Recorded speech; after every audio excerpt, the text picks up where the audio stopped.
Transform the Way We Live with Eczema. My name is TeresaAlabata, and today I continue my Traveling with Eczema vlog series. We're talking about my experience traveling with eczema in Nadi, Fiji. So I went there in February, and that is their monsoon season. It's the part of the year that's super hot and humid for them, as well as full of thunderstorms.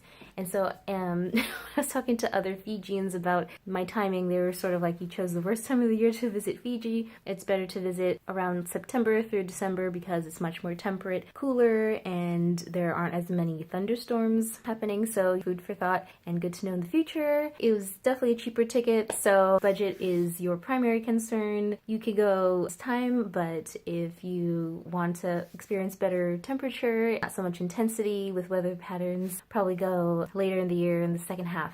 So when I first arrived, it was incredibly hot and humid. I could not stop sweating. It was non-stop sweat fest daily for about 3 weeks. At first it was kind of refreshing because I hadn't really been in tropical weather for a while, and up until then I had really enjoyed hot and humid weather, at least more humid weather than what I experienced in San Francisco, California, which tends to be much more cooler, drier, and windy. Wow, this heat kicked my ass. And by the third week I was there, I pretty much couldn't take it anymore and developed prickly heat rash, because apparently when you sweat nonstop for an extended period of time, your sweat ducts clog up and it can become irritating, and just all this sweat and sebum and dirt can accumulate in your pores and create a rash that's aggravated by heat. It was also just very hot, and I was constantly being blasted by the sun, so it was just like sort of like a prickly heat rash sunburn combo experience I was having, and it was so brutal.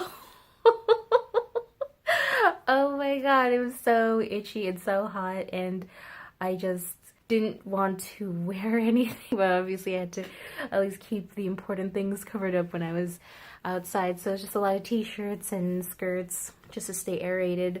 But boy, it was brutal. Lots of mosquitoes as well. Very thirsty, very hungry for tourists and new fresh blood, and I was constantly being eaten every day, and I could feel it and freak me out, and I think I have developed some level of PTSD from just all the mosquito bites I was getting. I would wake up with them, I would be walking down the street and then suddenly feel a prick in my arm or my hand and get another new mosquito bite. I was just like being eaten alive, and that was not so much fun. Though I will say that Fiji itself is a beautiful island. It is just like in the movies.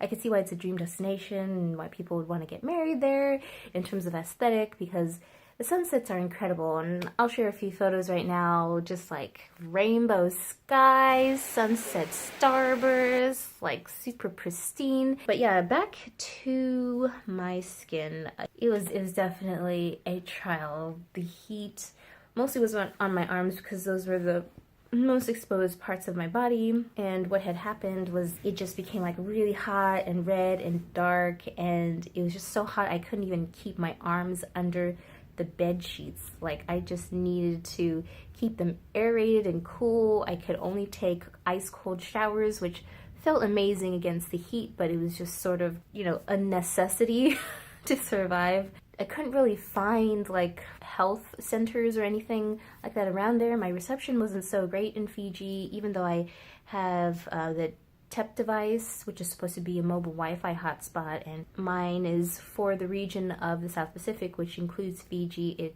or Oceania, which includes Fiji, but it was limited because of all the thunderstorms which were interfering with the reception, so my connection was not always reliable, and Fiji doesn't have too much in the way of Google Maps. There isn't as much detail about like the bus systems or the businesses that are around, and opening hours aren't always available, so I just felt very limited, and all I could do was just try to stay cool and eat fruit and papaya, which I know is good for the skin and cooling, and have mint tea and stuff like that. But most of the food that was available to me as a tourist was pretty starchy, fatty, and sugary.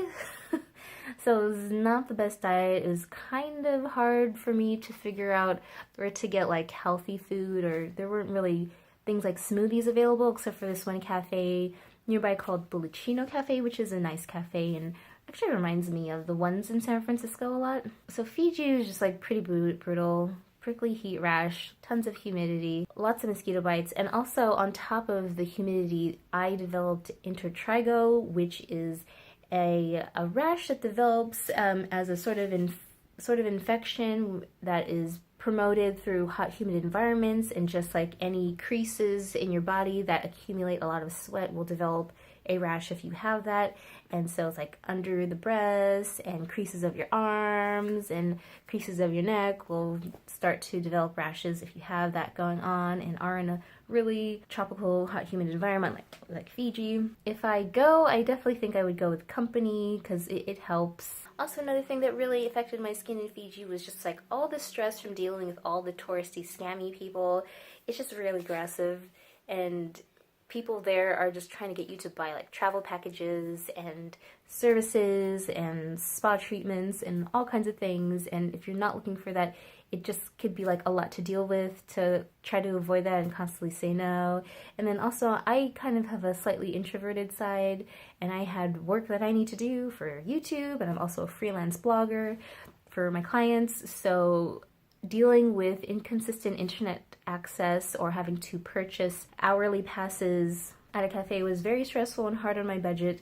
And yeah, that definitely made it easier for like these rashes to show up. And also I started to develop symptoms of candida, which were also shown in the rashes, but also in like lower energy levels, brain fog, weakness, and a weakened immune system, which was reflected in me catching the flu from one of my friends. And yeah, it's just like a lot to deal with. It was a lot of stress and imbalance and a lot of feeling out of control and not being able to do the work that I wanted to do while I was out there. But you know, c'est la vie, life happens, and you know, move on. So thank you for watching this video. I hope it gave you some insight. Definitely, if you're not used to being in a hot tropical environment for an extended period of time, know that it's going to put stress on your body and that you'll need to either be prepared or find some way to access things that will keep you cool and dry. Whether it's like a handheld electric fan or a hand fan like I had, and maybe even bringing tea tree oil with you and mixing it with like your lotion, or just like rubbing it on the creases of your body to prevent or alleviate heat and hot and humid induced rashes. That would be like super helpful in having access to tea. Also, I didn't have access to kitchen at all. Because of all the adjusting and exploring I was doing, I didn't really get to cook as much as I would have liked to, so eating out definitely aggravated my digestive system and diet. Yeah, that's just something to consider as well. But maybe like just staying there for a week would be okay and doable. Hope you found this useful. I'll see you in my next video where I talk about my eczema skin journey in Wellington, New Zealand. Thank you, and I'll see you then.